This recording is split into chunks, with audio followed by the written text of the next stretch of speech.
The number one reason that older workers struggle to find jobs today has nothing to do with the perception that the older worker is going to struggle being managed by a younger boss, or that the older worker is not going to have the drive or energy to do the job, or even health and wellness, that the older worker is going to be taking more sick days.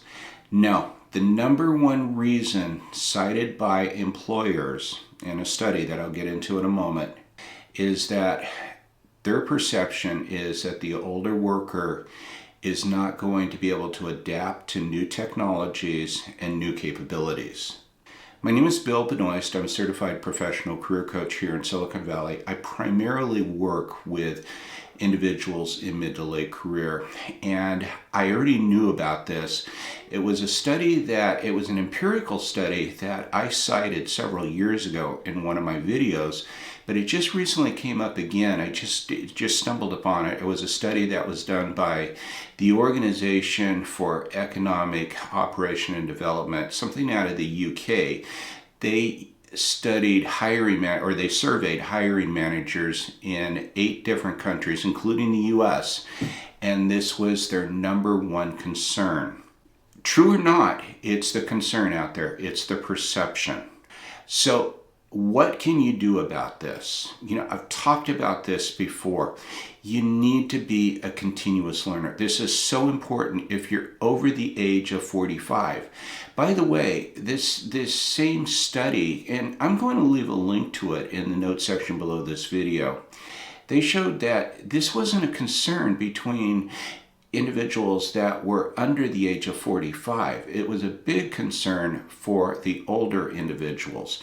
And I think the older that individual, the more concern it was, is that they simply were not going to be flexible enough. They're not going to have the desire to go to training or to learn new skills, new capabilities.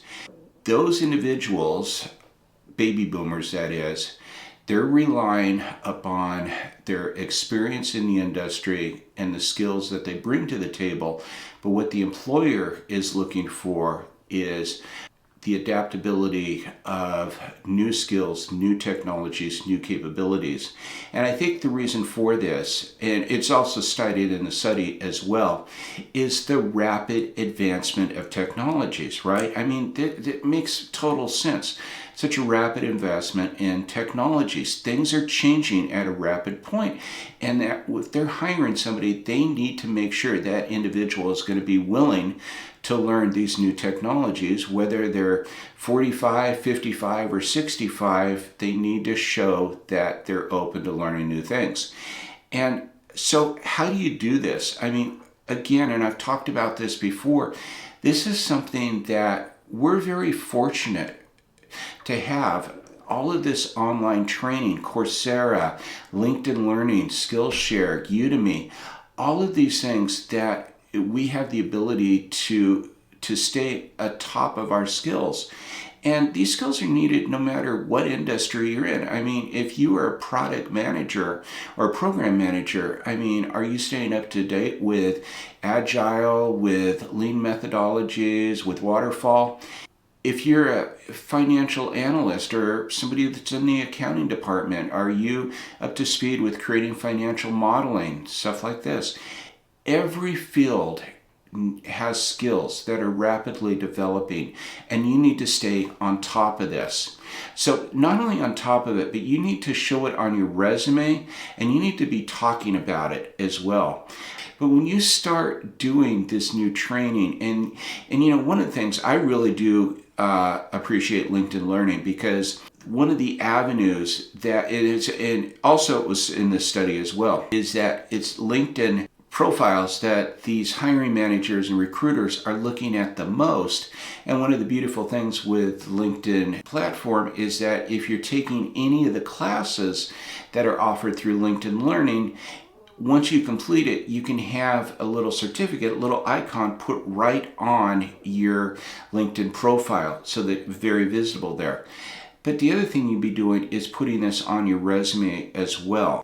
I've talked about age-proofing your resume in previous videos. In fact, I'll put a link to one in the upper right-hand corner. And it's really important that you don't show your age. So at this stage, when your resume is being circulated, no one really knows what your true age is unless they really dig deep into it. It's when you show up into the interview and they can see your age. So one of the things that I would really encourage individuals that are in later career, talk about your continuous learning. Make it a topic of discussion. So when they ask you, so Bill, tell me a little bit about yourself, one of the things that you can talk about is your love of continuous learning. That's going to say a lot. Again, this is their number one concern, and this is what you need to overcome.